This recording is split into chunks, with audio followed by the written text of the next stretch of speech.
Terima kasih. Bismillahirrahmanirrahim. Sudah terdengar jelas, nggih, Bapak Ibu, suara saya? Jelas tertanda juga. Alhamdulillah, nggih. Bismillahirrahmanirrahim. Assalamualaikum warahmatullahi wabarakatuh. Waalaikumsalam warahmatullahi wabarakatuh. Assalatu wassalamu ala sayyidina Rasulillah, Sayyidina Muhammad ibni Abdillah, wa ala alihi wa sahbihi wa mawala, la hawla wa la quwata illa billah, amma ba'du. A'udzu billahi minasyaitonir rajim.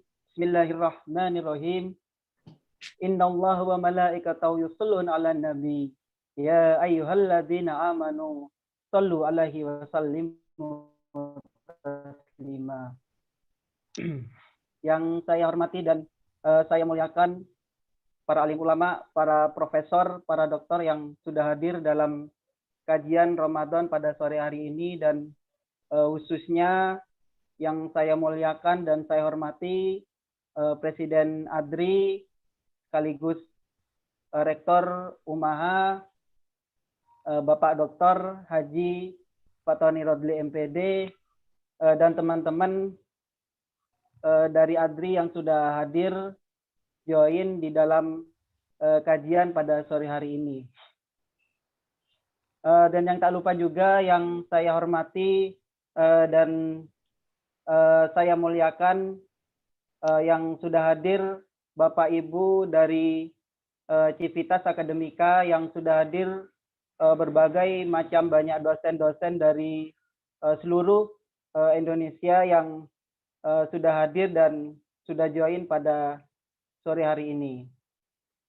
Dan juga yang saya muliakan dan saya hormati pemateri kita, narasumber yang sudah hadir, sudah join, narasumber yang sangat luar biasa, Bapak Dr. Haji Arif Rahman Badruddin MM, dan moderator kita Bapak Dr. Imam Wahyudi Karimullah MA. Sebelum memulai acara, marilah kita senantiasa mengucapkan puji syukur kehadirat Allah Subhanahu wa Ta'ala, karena atas rahmat dan hidayahnya kita bisa berjumpa dan berkumpul melakukan kajian kegiatan yang sangat positif ini, kajian Ramadan pada sore hari ini. Semoga kegiatan-kegiatan ini diberkahi oleh Allah dan diridhai Allah dan menjadi ladang amal bagi kita semua. Yang tak lupa juga sholawat serta salam kepada junjungan Nabi besar kita, Nabi besar Muhammad Shallallahu Alaihi Wasallam. Semoga kita semua mendapatkan syafaatnya dan kelak kita bisa berkumpul dengan Rasulullah Shallallahu Alaihi Wasallam di surga tertinggi yang kekal bersama Rasulullah dan para orang-orang soleh lainnya.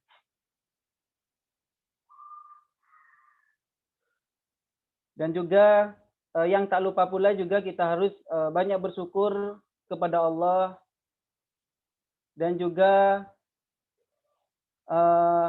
kita berterima kasih kepada Bapak Presiden ADRI dan juga para panitia, para teman-teman ADRI yang sudah memfasilitasi adanya kegiatan kajian ini, sehingga dengan kajian ini kita bisa mendapatkan ladang amal dan ladang pahala.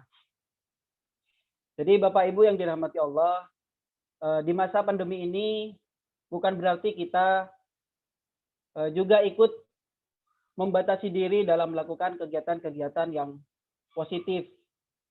Jadi kita juga bisa melakukan fastabiqul khairat, yaitu berlomba-lomba dalam kebaikan, dalam melakukan kegiatan-kegiatan Zoom seperti yang sudah dilakukan pada sore hari ini, walaupun kita di masa pandemi ini kita dibatasi sosial di mana-mana. Alhamdulillah dengan adanya kajian Ramadan ini kita bisa mencari ladang amal dari kegiatan sore hari ini. Para hadirin, Bapak Ibu, kajian Ramadan yang dirahmati Allah Subhanahu wa Ta'ala, acara pada sore hari ini akan dipandu oleh Bapak Dr. Imam Wahyudi Karimullah MA selaku moderator kajian Ramadan pada sore hari ini, di mana acara pada sore ini akan dipandu langsung oleh beliau. Mudah-mudahan acara ini kita diberkahi dan dirahmati oleh Allah, dijadikan ladang amal untuk kita semua, pada Bapak Ibu yang sudah join, yang sudah hadir, dan semoga kegiatan-kegiatan ini bisa memberikan manfaat yang besar untuk kita semua. Untuk mempersingkat acara, sepenuhnya kami berikan kepada Bapak moderator kita yang luar biasa, muda, ganteng, soleh, dan sudah doktor, yaitu Bapak Dr. Imam Wahyudi Karimullah, MA dari Universitas Islam Malang. Assalamualaikum warahmatullahi wabarakatuh, Bapak Dr. Imam. Waalaikumsalam. Terima kasih, Pak Anam. Untuk menyingkat waktu dan tempat, saya persilakan kepada Bapak Dr. Imam. Terima kasih. Assalamualaikum warahmatullahi wabarakatuh. Waalaikumsalam. Terima kasih Pak Khairul Anam atas pengantarnya. Baik Bapak Ibu yang kami hormati, Assalamualaikum warahmatullahi wabarakatuh. Alhamdulillahirabbil alamin wa bihi nasta'in ala umurid dunya waddin. Wassalatu wassalamu ala asyrafil mursalin sayyidina Muhammadin wa ala alihi wa ashabihi ajma'in. Rabbis shrah li sadri wa yassir li amri wahlul 'uqdatam min lisani yafqahu qawli, amma ba'd. Yang kami hormati dan yang kami muliakan Profesor Dr. Ki Haji Fatoni Rodi, MPD, selaku Presiden Asosiasi Dosen Republik Indonesia ADRI. Yang kami hormati Profesor Eri Sarimana selaku Sekjen ADRI.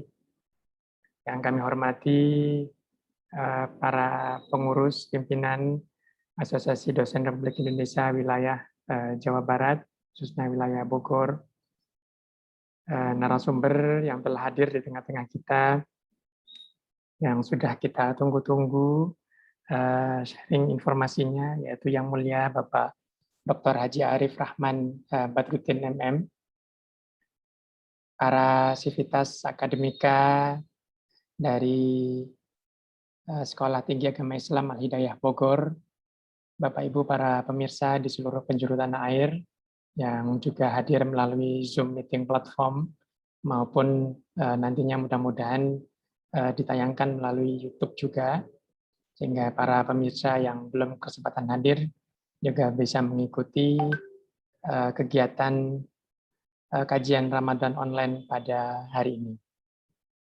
Bapak Ibu para pemirsa jamaah kaum muslimin muslimat rahimakumullah, pada kesempatan kali ini narasumber kita yang sudah hadir nantinya akan berbagi informasi seputar tema yang sudah kita tunggu-tunggu, yaitu amal Ramadan dalam perspektif tasawuf. Beliau adalah Dr. Haji Arif Rahman Badruddin MM. Beliau kelahiran Jakarta, S3 beliau di manajemen pendidikan. Beliau saat ini tinggal di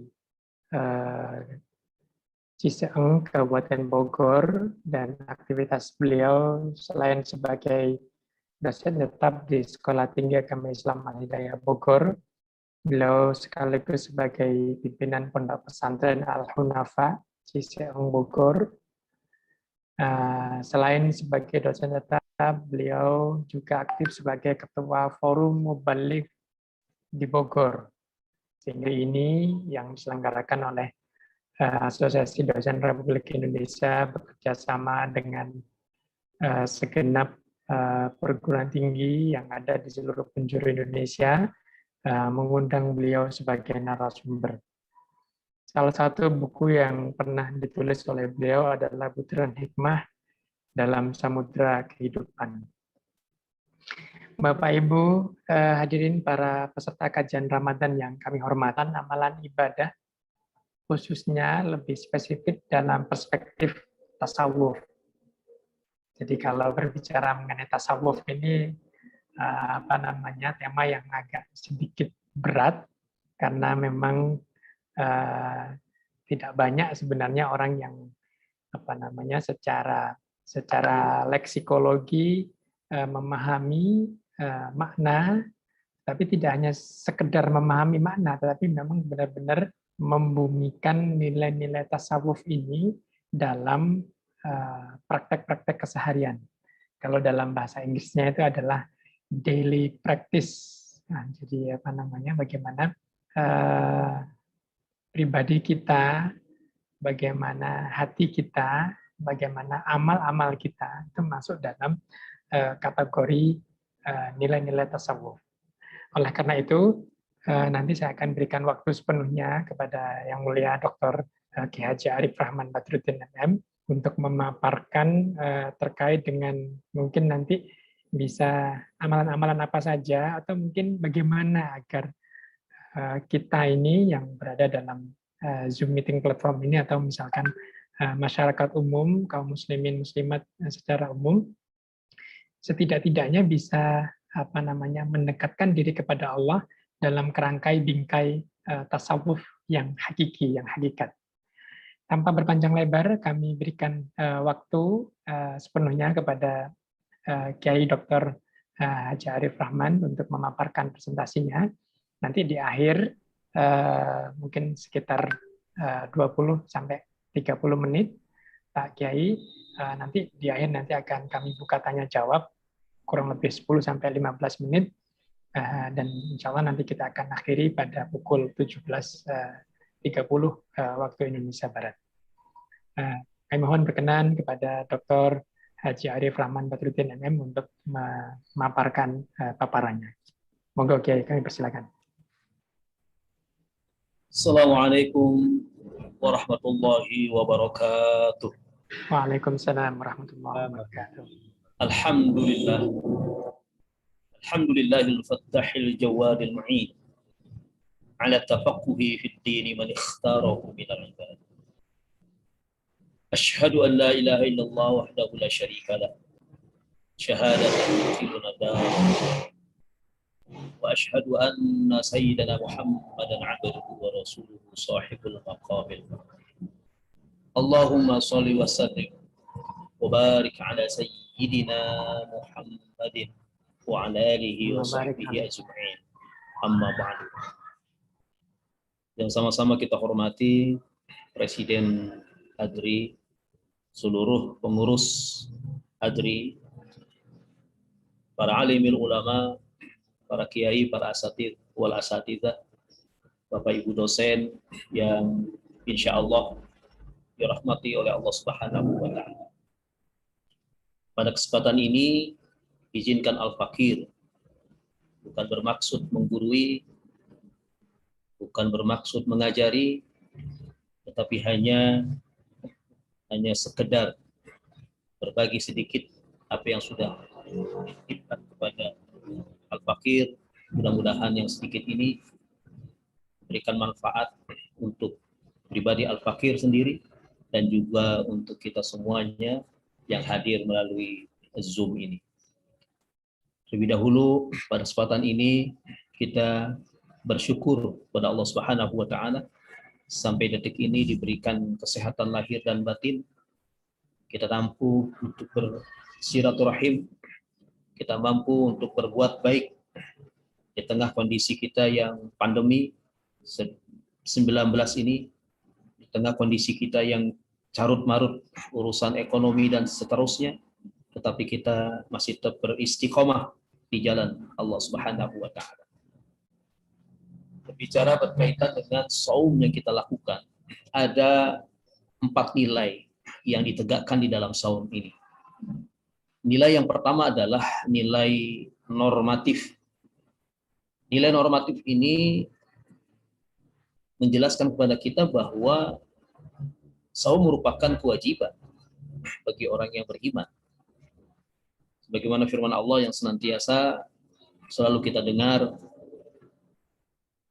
A'udzubillahi as-samil 'alim minasyaitonir rajim. Ya ayyuhalladzina amanu kutiba 'alaikumus syiyam kama kutiba 'alal ladzina min qablikum la'allakum tattaqun. Ini adalah normatif bahwa bagi orang-orang yang beriman itu diwajibkan untuk melaksanakan ibadah saum sebagaimana telah diwajibkan kepada umat-umat yang terdahulu, agar tentunya kita yang melaksanakan saum ini menjadi hamba Allah yang muttaqin, yang bertakwa kepada Allah Subhanahu wa taala. Dan banyak hadis yang menjelaskan tentang kewajiban ibadah saum ini. Di antaranya adalah man shoma ramadhana imanan wa ihtisaban dalam riwayat yang lain, wa ma ta'akhkhar. Barang siapa orang yang melaksanakan ibadah saum karena iman dan ihtisab, semata-mata mengharapkan ridha Allah Subhanahu wa taala, Allah akan ampuni dosa-dosanya yang terdahulu, bahkan dalam riwayat yang lain yang akan datang. Ini normatif kita, nilai-nilai yang terkandung di dalam ibadah saum. Yang kedua adalah nilai purifikatif. Nilai purifikatif adalah nilai pembersihan diri dari kotoran lahir dan batin. Inilah titik berat dalam pembahasan kita, nilai purifikatif. Betapa kita selaku Allah, selaku manusia penuh kealpaan, kekhilafan, kesalahan di dalam keseharian kita. Tentu kita segera untuk memohon ampun kepada Allah Subhanahu wa taala. Allah Maha Pengampun atas segala dosa-dosa yang telah diperbuat oleh hamba-Nya. Yang ketiga adalah nilai preventif. Ini adalah nilai pencegahan, nilai pembentengan diri. Di dalam saum juga terdapat nilai preventif ini. Di mana dalam sebuah hadis dikatakan bahwa asyamu junnatun, bahwa puasa itu adalah sebagai benteng. Kajunnati ahadikum minal qital, seperti bentengnya dari sebuah peperangan. Jadi saum ini menjadi sebuah benteng bagi kita semua. Saya ingin menganalogikan ketika kita membangun sebuah rumah, yang kita perlukan adalah fondasi terlebih dahulu. Itulah syahadat kita. Asyhadu an la ilaha illallah wa asyhadu anna Muhammadar Rasulullah. Namun kita belum bisa mengatakan itu adalah wujud kita. Kita perlu tihang-tihang. Tihang-tihang itu adalah as-shalah. As-shalatu imaduddin. Faman aqamaha faqad aqamaddin wa man tarakaha faqad tarakaddin. Salat itu adalah tihang-tihang dari bangunan rumah kita. Kemudian yang berikutnya belum tentu dan belum cukup kita mengatakan bahwa itu adalah rumah. Hanya baru pondasi dan tihang. Perlu dinding-dinding. Dinding-dinding ini kita analogikan adalah zakat, infak, sedekah kita. Di dinding itu ada pintu yang menghubungkan, berinteraksi kita dengan orang yang ada di luar. Nah, inilah ibadah zakat, infak, sedekah kita. Lagi-lagi belum bisa kita katakan ini adalah sebagai sebuah rumah. Kita perlu atap yang membentengi kita dari panas matahari, dari hujan yang lebat. Itulah saum kita. Asyamu junnatun. Ini yang membentengi kita. Kita sudah berani mengatakan itu adalah bangunan Islam kita, tetapi belum cantik, belum indah, manakala kita belum percantik rumah kita dengan berbagai aksesoris, mungkin dengan dicat rumah kita dengan cat yang terbaik. Itulah ibadah haji kita. Bagi orang yang memiliki kemampuan, maka rumahnya itu harus dihiasi dengan aksesoris keindahan-keindahan. Inilah bangunan indah dalam agama kita, agama Islam. Jadi kita menganalogikan Islam itu bagaikan rumah yang sangat cantik. Oleh karena itu ketika kita tidak mempersiapkan atapnya, bentengnya itu dengan baik, sebagus apapun rumah itu, maka akan menjadi kotor karena ada hujan dari atas, menjadi kepanasan karena hujan panas yang kemudian teriknya itu mengenai kepada orang yang ada di rumah tersebut. Oleh karena itu, saum itu adalah bagian daripada preventif. Yang berikutnya ada preservatif. Preservatif ini adalah pemeliharaan jasmani dan rohani kita. Ini harus betul-betul dipelihara. Jasmani kita, rohani kita dipelihara. Dengan saum, jasmani kita dipelihara. Sumu tasihu. Berpuasalah kalian agar kalian menjadi sehat. Ini adalah bentuk pemeliharaan. Jadi ada 4 nilai di dalam kita menegakkan ibadah saum itu. Yang pertama ada nilai normatif, yang kedua ada nilai purifikatif, yang ketiga ada nilai preventif, dan keempat adalah nilai preservatif. Puasa itu merupakan seperempatnya daripada keimanan seseorang. Sebagaimana dalam sebuah hadis dikatakan, as-saumu nisfus sabri. Berpuasa itu adalah separohnya daripada kesabaran. As-sabru nisful iman.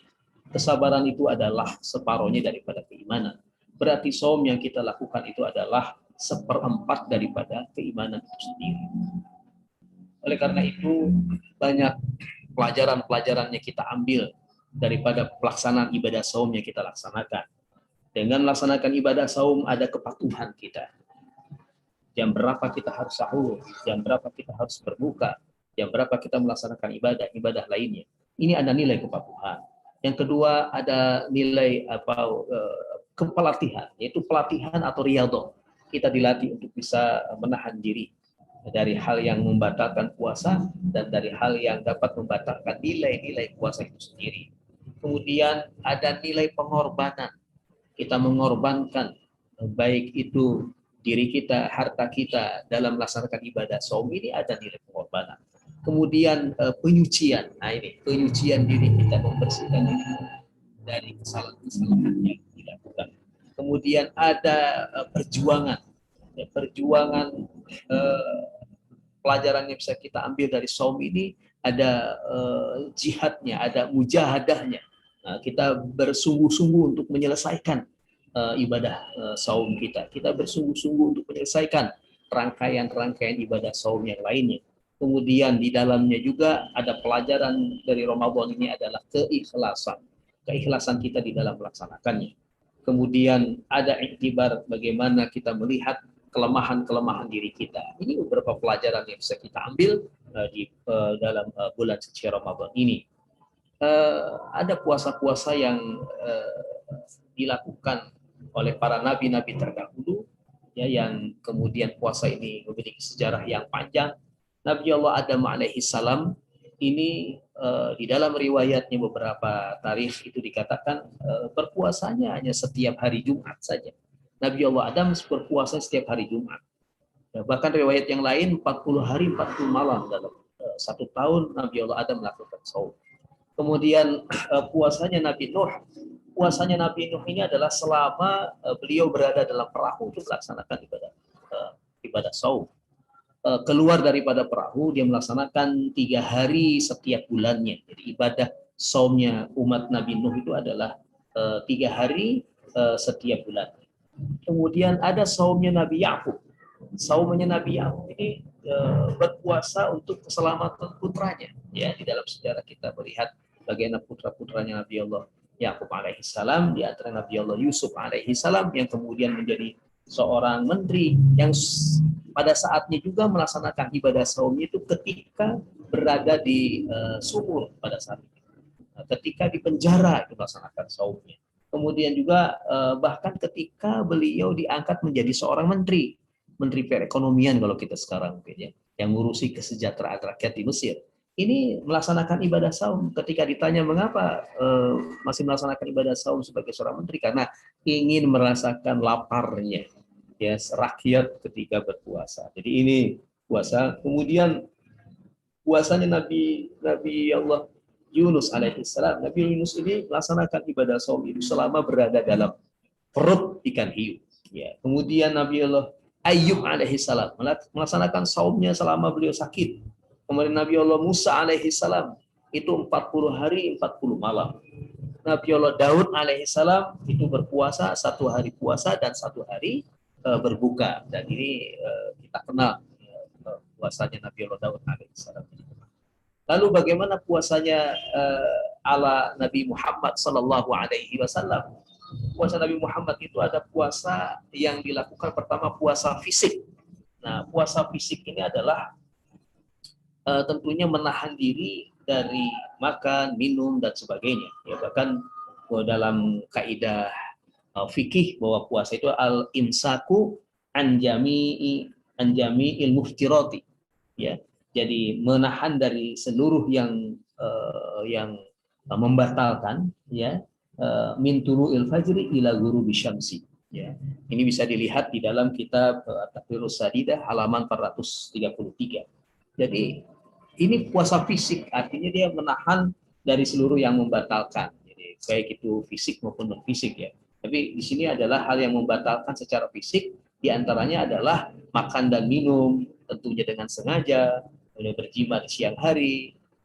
Bagi yang membatalkan itu adalah keluar haid nifas bagi seorang wanita, kemudian keluar sperma bagi seorang laki-laki yang disengaja, kemudian juga muntah dengan sengaja, kemudian hilang akal, ya, seperti gila, mabuk, kemudian pingsan, itu sama saja, kemudian murtad. Ini adalah puasa-puasa yang bersifatnya secara fisik. Nah, ini puasa yang secara puasa jiwa disebutnya. Puasa jiwa ini adalah menahan diri dari penyakit hati. Ini puasa jiwa.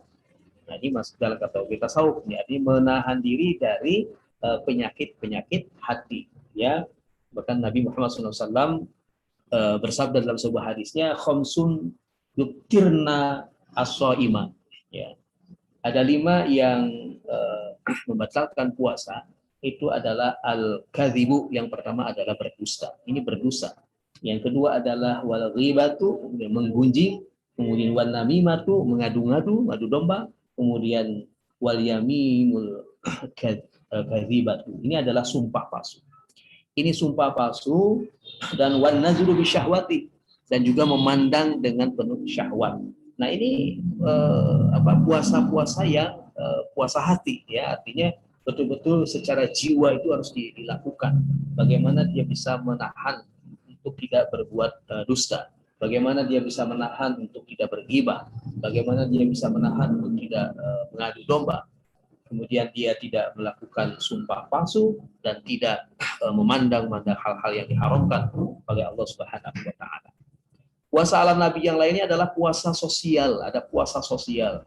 Puasa sosial ini adalah mengoreksi diri dari ketidakpedulian terhadap lingkungan. Nah, ini puasa itu juga bisa mengoreksi diri. Artinya kan kalau saum ini juga berhubungan dengan dunia luar, ya, dunia dengan tetangga kita dan sebagainya, ya, kita ada kegiatan-kegiatan sosial di masyarakat. Nah, ini juga puasa inilah yang kemudian bisa mengoreksi diri. Oh, selama ini mungkin saya hidup terlalu individualistik gitu kan, sehingga puasanya itu mampu untuk bisa mengoreksi diri.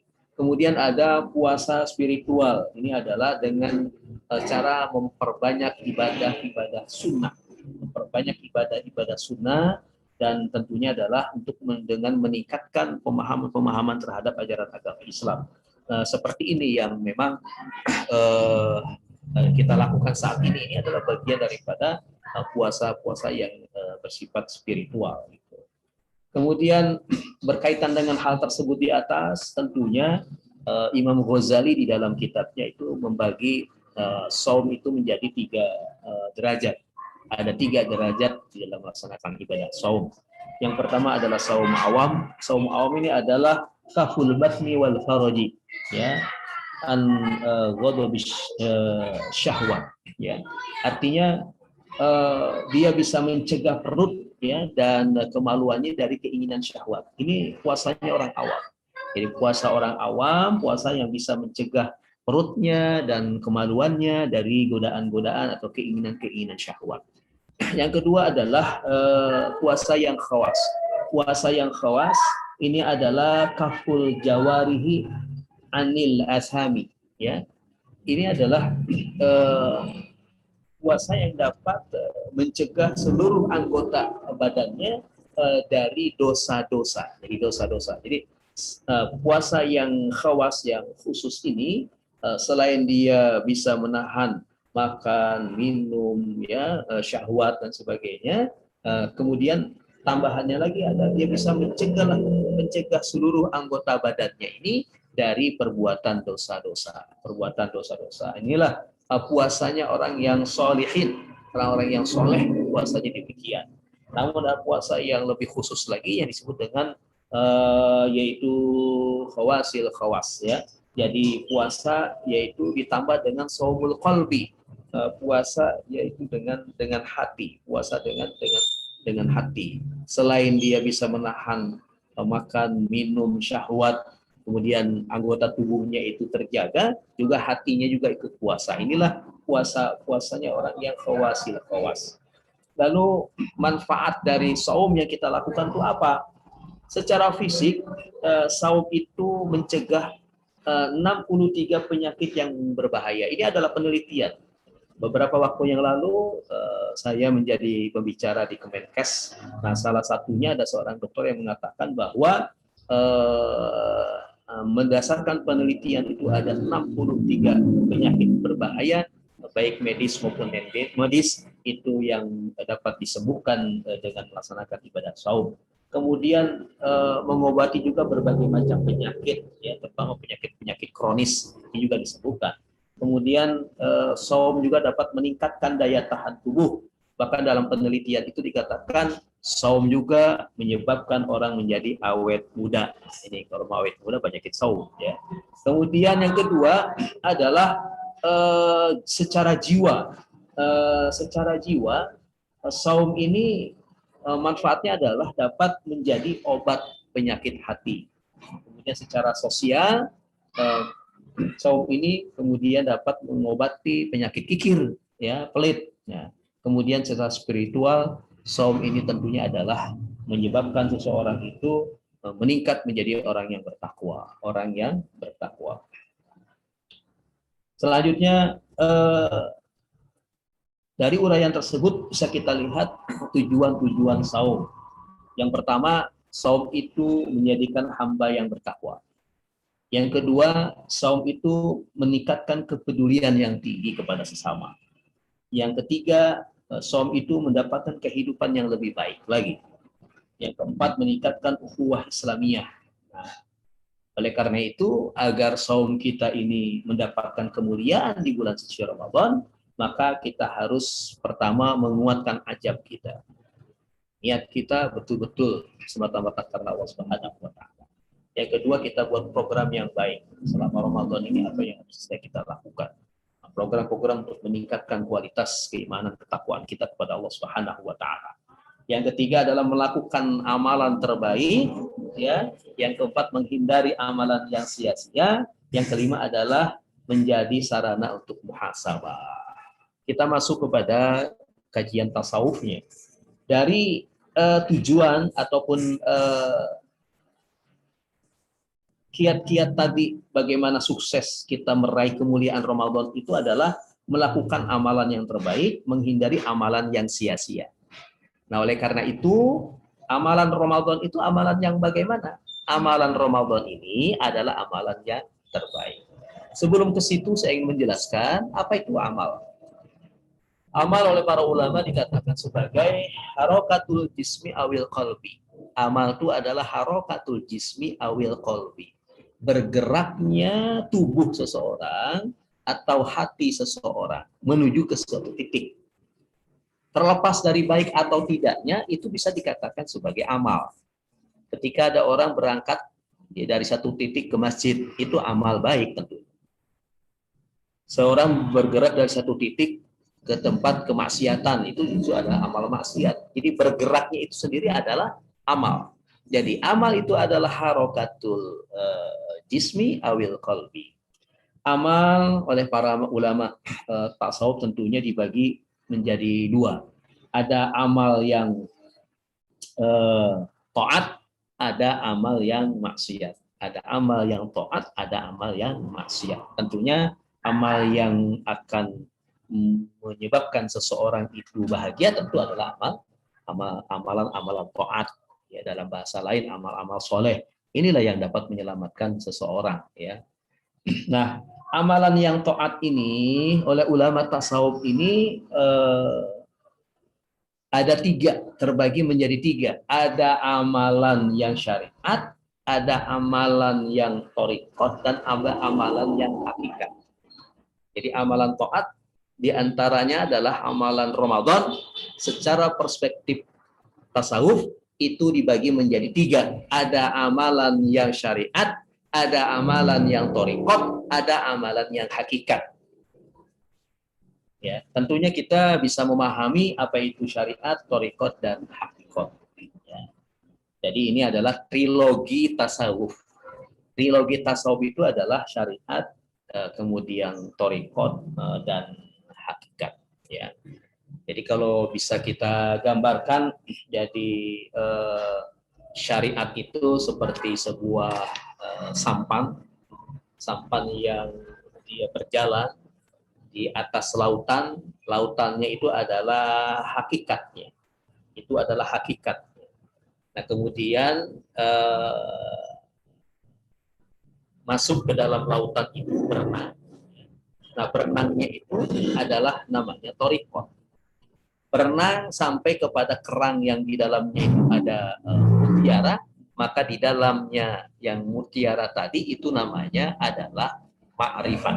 Jadi ma'rifat. Jadi ini adalah penjelasan bagaimana perbedaan antara syariat, thariqat, dan hakikat. Ya. Jadi syariat ini berisi aturan-aturan lebih ke arah fikih, ya. Bagaimana sholatnya, bagaimana saumnya, bagaimana hajinya, dan sebagainya. Ini adalah syariatnya. Tentu adalah berdasarkan Quran dan Sunnahnya Rasulullah SAW.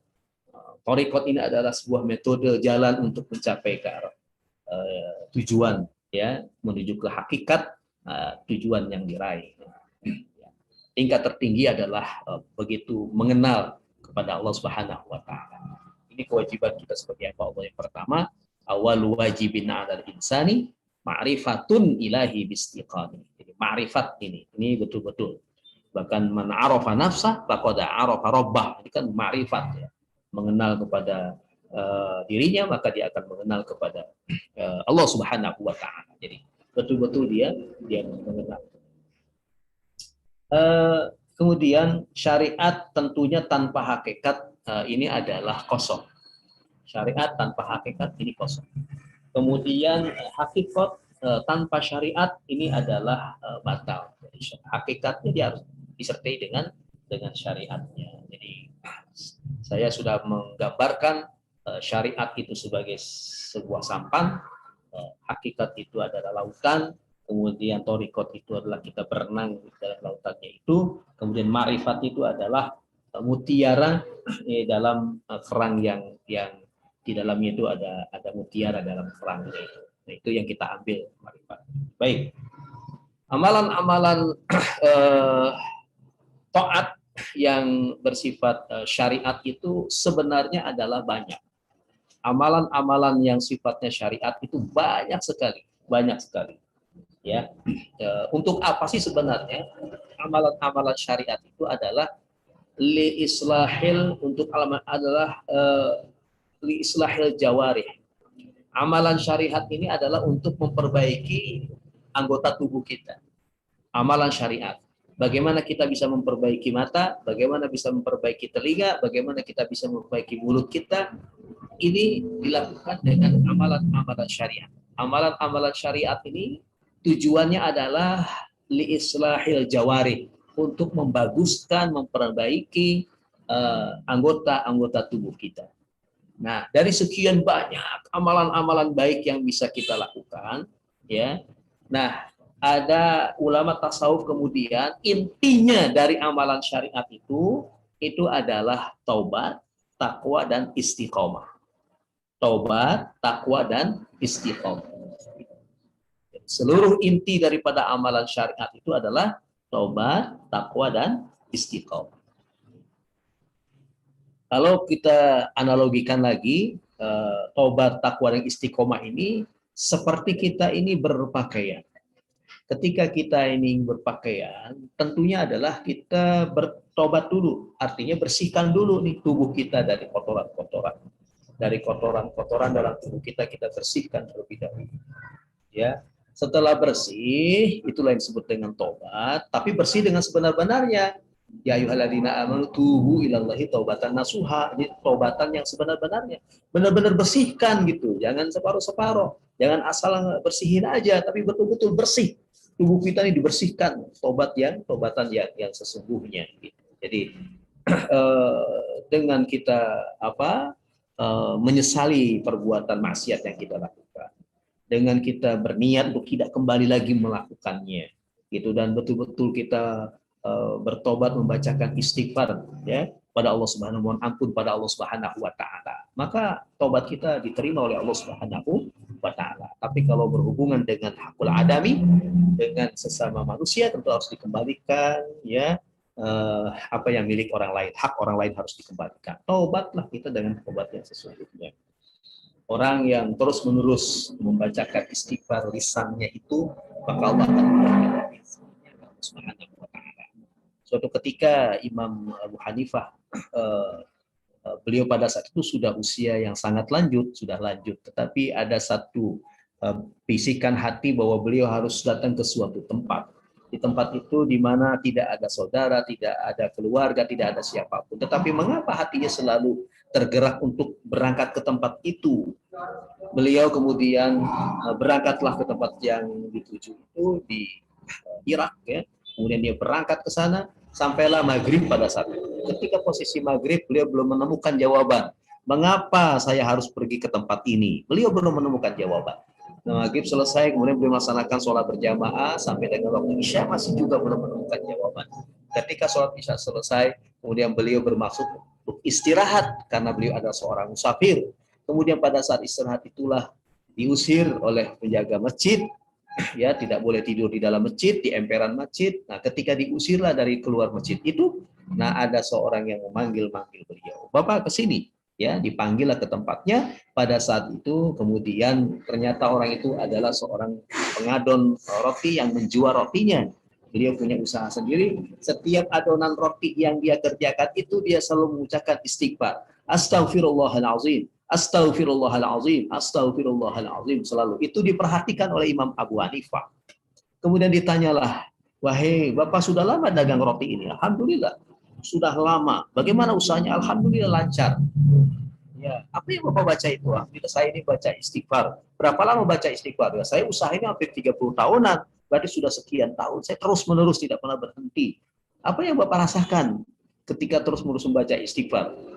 Kata penjual roti itu, semua keinginan saya terpenuhi. Usaha saya lancar, anak-anak saya berhasil, rumah tangga saya juga bahagia, semuanya itu bisa terpenuhi. Dikabulkan oleh Allah Subhanahu wa ta'ala. Cuma ada satu yang belum terpenuhi, yaitu saya ingin berjumpa dengan imam besar yang namanya Imam Abu Hanifah. Nangislah Imam Abu Hanifah, ternyata amalan istighfar inilah yang kemudian memanggil beliau sampai ke tempat itu. Kemudian diceritakan bahwa beliau adalah Imam Abu Hanifah. Nah, ini adalah kemuliaan daripada pembacaan istighfar. Jadi taubat, dibersihkan diri kita. Setelah itu, setelah bersih tubuh kita ini, kemudian kita gunakan pakaian. Kita gunakan pakaian. Pakaian itulah yang disebut dengan takwa. Pakaian itu disebut dengan takwa. Jadi kita gunakan pakaian. Kapan itu pakaian yang digunakan? Di mana saja, kapan saja harus berpakaian. Meskipun pakaian tentu ganti-ganti, tapi harus berpakaian. Ittaqillaha tsumma kunta wa aqbimis sayyi'atal hasanata tamhuha. Tentu di mana saja. Takwa itu harus betul-betul dibawa kemana saja. Dibawa kemana saja takwa itu. Ya, nah, suatu ketika ada dialog yang begitu indah, ada dua orang sahabat Nabi yang bernama Umar ibn Khattab dan sahabat Ubay bin Ka'ab. Pada saat itu sahabat Umar bertanya kepada sahabatnya, wahai Ubay, apa itu hakikat daripada takwa? Kemudian sahabat Ubay bukannya menjawab tetapi balik bertanya, wahai Umar, apakah engkau pernah melewati satu jalan di mana jalan itu penuh dengan duri? Sahabat Umar kemudian pada saat itu menjawab, tentu saja aku pernah. Lalu apa yang kau lakukan? Sahabat Umar menjawab, tentu aku berhati-hati. Langkah kakiku jangan sampai kakiku tertusuk oleh duri. Wahai Umar, dijawab oleh Ubay bin Ka'ab, itulah hakikat dari takwa, bahwa takwa itu adalah hidup penuh dengan kehati-hatian. Oleh karena itu, takwa adalah sikap kita untuk bisa berhati-hati. Hati-hati hati kita, kolbu kita harus hati-hati, ya, jangan ada melenceng ke sana, melenceng ke sini. Hati-hati kita di dalam lisan kita, jangan ucap gampang, sono ucap gampang, yang membuat orang menjadi terluka, yang membuat orang lain menjadi terancam, ya, terprovokasi, tetapi kebalikannya harus keluar ucapan-ucapan yang diridhoi Allah Subhanahu wa taala. Jadi ini takwa betul-betul diperkuat. Jadi orang yang bertakwa adalah orang yang penuh dengan kehati-hatian. Mohon izin Pak Kiai, waktunya 2 menit lagi Pak Kiai. Oh baik. Selanjutnya adalah setelah takwa ini kemudian beristiqomah. Istiqomah terus berpakaian. Nah, jadi amalan Ramadan secara syariat itu dia diawali dengan dia bertakwa, kemudian kemudian taubat, bertakwa, dan dia tetap beristiqomah. Istiqomah di jalan Allah Subhanahu wa taala. Dia istiqomah. Al-istiqomatu khairun min alfi karamah. Istiqomah itu lebih daripada 1000 karomah. Jadi istiqomah. Selanjutnya adalah thariqah. Jadi amalan yang kedua, amalan Ramadan, amal itu ada amalan secara thariqah. Thariqah ini adalah jalan. Bagaimana kemudian dia bisa ikhlas di dalam melaksanakan ibadah saumnya itu. Ikhlas. Ya, akhlis niyataka fa innallaha bihasabi niyatika. Ikhlas. Bahkan dalam hadis qudsi dikatakan annasu kulluhum halka. Semua manusia itu akan binasa ilal alimun, kecuali orang yang berilmu. Wal alimuna kulluhum halka, orang yang berilmu itu akan binasa ilal amilun, kecuali orang yang beramal. Wal amiluna kulluhum halka, orang yang mengamalkan ilmu juga akan binasa, kecuali adalah orang-orang ilal mukhlisun, kecuali adalah orang-orang yang ikhlas kepada Allah Subhanahu wa taala. Jadi ini ikhlas dilanjutkan dengan sidik. Dilanjutkan dengan sidik. Sidik itu adalah lebih tinggi daripada ikhlas. Sidik itu.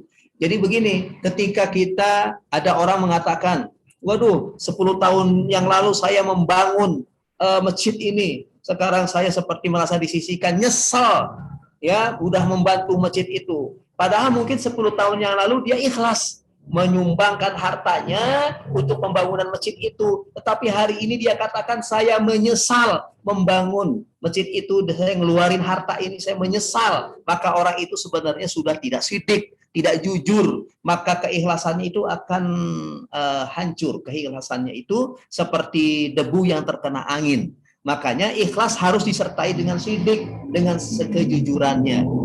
Kemudian setelah orang itu sidik, maka dia akan mendapatkan ketentraman, disebut dengan tumak ninah, mendapatkan ketenangan. Jadi dia ikhlas, dia sidik, kemudian dia tenang. Lanjut yang terakhir adalah secara hakikat. Secara hakikat dia, amalan hakikat ini ada muraqabah, musyahadah dengan ma'rifat. Maka amalan-amalan yang dia lakukan itu menyebabkan dia muraqabah, merasa diawasi oleh Allah Subhanahu wa taala. Dia dekat dengan Allah Subhanahu wa taala. Dia adalah orang yang muraqabah. Setelah muraqabah, maka dia akan musyahadah. Musyahadah seperti orang yang begitu menyaksikan kepada Allah Subhanahu wa taala. Jadi padahal dirinya tidak menyaksikan, tetapi seolah-olah dia menyaksikan pada Allah Subhanahu wa taala. Saking begitu dekatnya kepada Allah Subhanahu wa taala, dan puncaknya adalah dia bermakrifat kepada Allah Subhanahu wa taala, betul-betul mengenal kepada Allah Subhanahu wa taala.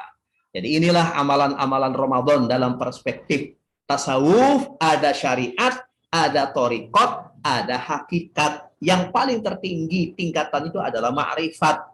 Nah, inilah mudah-mudahan uraian-uraian yang singkat ini, ya, dalam waktu yang singkat, mudah-mudahan ini dapat memberikan pencerahan untuk pribadi sendiri dan umumnya untuk kita semua, bagaimana kita bisa mengamalkan amalan-amalan Ramadan ini secara perspektif tasawuf.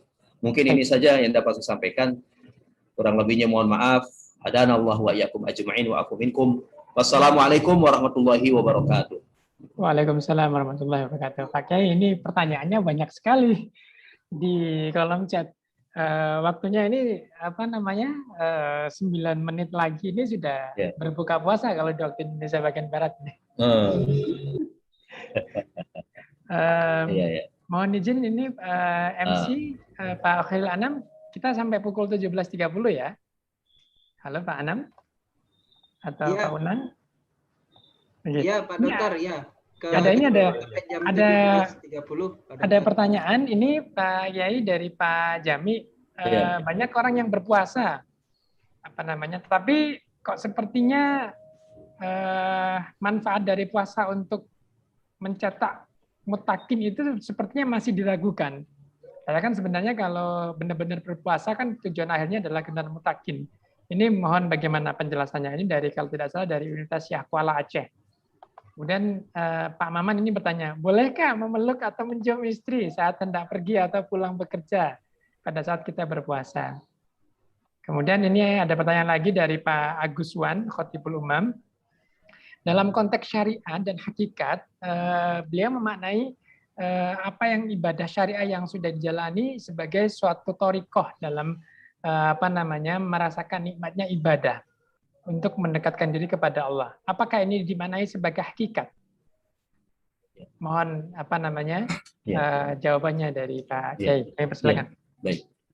Terima kasih. Pertanyaan yang sangat baik. Yang pertama adalah berkaitan dengan mengapa orang yang saum kemudian kok tidak merasakan atau tidak menjadikan dirinya sebagai orang yang muttaqin, ya, jadi orang yang muttaqin.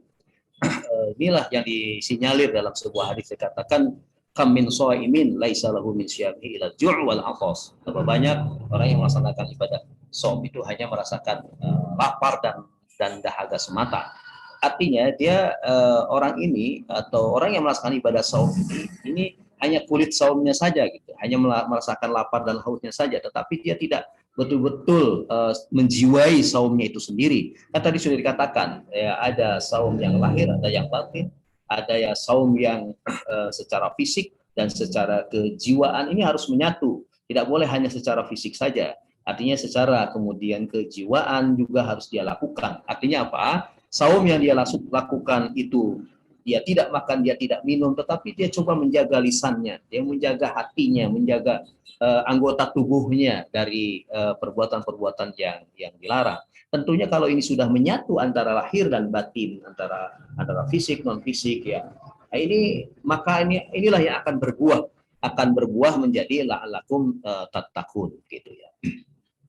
Selanjutnya pertanyaan yang kedua berkaitan dengan bagaimana mencium istri. Tentunya andaikan tidak bersyahwat, kan binazri bisyahwat. Jangankan mencium ya, melihat dengan syahwat saja itu sudah tidak dibenarkan ya. Artinya selama tidak dengan bersyahwat maka itu tidak ada masalah. Silakan. Selanjutnya kaitan dengan syariat, thariqat dan hakikat. Ini adalah 3 trilogi di dalam kaidah tasawuf yang masing-masing memiliki jalurnya masing-masing. Ada jalur syariat, ada jalur thariqat, dan ada jalur hakikat. Jadi ketika dia melaksanakan syariat, berarti dia seperti melaksanakan ibadah saum kita sekarang atau melaksanakan ibadah sholat. Akbar, pada saat itu dia melaksanakan adalah syariat. Kemudian ketika dia betul-betul jalankan ini atas petunjuk gurunya, atas petunjuk sesuai dengan thariqohnya yang jalan, maka ini dia sudah menjalankan thariqoh. Jadi dalam sholat itu 3-nya bisa dilakukan, syariatnya, thariqohnya, bahkan dia akan mendapatkan hakikohnya, dia akan mendapatkan ketenangan dirinya, dia begitu dekat dengan Allah ya, kemudian dia begitu sangat memasrahkan dirinya kepada Allah Subhanahu wa taala, bahkan dia bisa begitu sangat dekat dengan Allah Subhanahu wa taala. Ini 3 ini bisa menyatu dalam diri seseorang. Artinya dia melaksanakan ibadah sholat, gerakan-gerakan sholatnya itu adalah syariatnya, kemudian hatinya dia penuh dengan rasa keikhlasan, ya dia melakukannya itu dengan rasa keikhlasan, ya kemudian sifiknya itu ada, kemudian dia merasa tenang ya, tumakninah dalam hatinya itu dia sudah berthariqoh ya. Kemudian dia merasa sangat dekat dengan Allah Subhanahu wa taala, dia sebenarnya sudah berhakikat. Jadi itu harapannya adalah tentunya semuanya begitu dekat dengan Allah, artinya bermakrifat. Ini jawaban saya. Makasih. Baik, luar biasa. Ini sebenarnya tidak cukup Pak Kiai kalau hanya 30 menit tadi. Ini mungkin karena memang ini 3 menit lagi kita akan berbuka puasa, sehingga Bapak Ibu yang kami hormati, para kiai, para alim ulama yang telah hadir, para pimpinan perguruan tinggi di seluruh penjuru Indonesia yang sudah berkenan hadir, demikianlah tadi jawaban-jawaban yang sudah disampaikan oleh Bapak Dr. Kiai Haji Arif Rahman. berkaitan dengan amalan-amalan dalam rangka upaya untuk mendekatkan diri kita kepada Allah Subhanahu wa taala sehingga kita bisa mendapatkan hakikat al-muttaqin, mendapatkan hakikat dan mencapai suatu posisi yang lebih tinggi yaitu ma'rifat. Tanpa mengurangi rasa hormat, mungkin ada concluding statement tadi Pak Rektor Dr. Kiai Haji Profesor Dr. Kiai Haji Fatoni Rodi mungkin menyampaikan sesuatu. Kami persilakan Pak Kiai, monggo Pak Prof. Fatoni Rodi mungkin untuk concluding statement. Ya, terima kasih Prof. Arif Rahman. Hari ini kita dapat pencerahan luar biasa. Tadi itu saya sekarang ini di level mana ya? Apakah masih syariat? Karena syariatnya juga belum komplit. Apakah sudah pada ma'rifat ada yang dihitam aja marah. Kalau orang ma'rifat itu kan mencari beramal-amal kegiatan-kegiatan yang supaya bisa dihina orang. Makin dihina orang makin tinggi tingkat ma'rifatnya. Nah, itulah saya juga sedang mencari diri. Makanya nanti mungkin kita akan coba detail lagi dalam kesempatan yang lain supaya ada semacam IQ gitu ya, indikator kemarifatan. Kemarifatan utama. Indikator kemarifatan unggul ini ikut juga ini, jangan hanya perguruan tinggi. Jadi kita pun juga indikator kemarifatan unggul ini bisa kita konkretkan hal yang dari abstrak kepada yang kita konkret. Karena di akhir ini kumpulan orang-orang ahli, insya Allah hal-hal yang sangat abstrak bisa kita breakdown menjadi sesuatu yang bisa menjadi tuntunan yang sifatnya praktis. Insya Allah nanti kita akan konkretkan karena ini adalah bagian dari kegiatan ketika perguruan tinggi akreditasi. Seperti tempat saya akreditasinya itu, karena visinya adalah mengamalkan al-sunnah wal jamaah. Nah konkretnya kayak apa? Wah tinggi banget itu. Mulai sama ma'rifat lah. Hari ini kita dapat IQ dari Prof. Arif Rahman. Moga nanti Pak Unang grup mungkin saya bisa hadir di sana buat workshop untuk indikator kemarifatan unggul sehingga kita siap. Terima kasih. Waalaikumsalam warahmatullahi wabarakatuh. Bapak Ibu ini sudah waktunya berbuka. Kami mengucapkan selamat berbuka. Di Malang Raya ini baru saja adzan pukul 17:27. Selamat berbuka puasa bagi Bapak Ibu yang sedang berbuka. Atas nama moderator kami mengucapkan terima kasih dan mohon maaf atas segala kekurangan. Setelah ini kami akan tutup dan mungkin foto bersama sejenak. Akhiran wallahul muwaffiq ila aqwamit thoriq. Wassalamualaikum warahmatullahi wabarakatuh. Terima kasih Pak Kiai, Pak Prof, ya semuanya. Mohon izin untuk tim IT untuk berkenan untuk mendokumentasikan. Bapak Ibu kami mohon untuk bisa menyalakan videonya untuk berfoto bersama-sama. Saya hitung Bapak Ibu, 1, 2, 3. Oke, lagi 1, 2, 3. Oke, 1, 2, 3. Oke, cukup. Terima kasih dari kami, monggo semuanya selamat berbuka bagi yang berbuka. Kami kembalikan ke MC mungkin atau mungkin sudah bisa diakhiri. Kami kembalikan ke Pak Khairul Anam. Siap, alhamdulillah rabbil alamin. Selesai sudah acara kajian Ramadan pada sore hari ini dengan lancar dan penuh berkah. Subhanallah, syukran Bapak Kiai, Pak Dr. Imam. Subhanallah, materinya sangat luar biasa atas ilmunya, semoga bisa membawa keberkahan untuk kita semua, Pak Kiai, menjadi amal jariah ladang pada kita semua. Saya ucapkan beribu-ribu terima kasih kepada para hadirin yang hadir. Ada teman-teman dari Solo tadi dan Lampung, Aceh, Madura, Unpad juga dan para profesor yang sudah hadir, para alim ulama. Terima kasih, beribu-ribu terima kasih. Saya sebagai pembawa acara mengucapkan banyak terima kasih, beribu-ribu terima kasih, dan saya ucapkan selamat berbuka puasa untuk kawasan Surabaya, Sidoarjo, dan sekitarnya. Assalamualaikum warahmatullahi wabarakatuh. Terima kasih. Waalaikumsalam. para hadirin. Semoga berkah, barokah. Amin. Amin. Makasih Pak Anam, Pak Unam. Oke, terima Pak Unam, kasih Pak makasih. Dokter. Eril, terima kasih Pak Jayus. Kiai.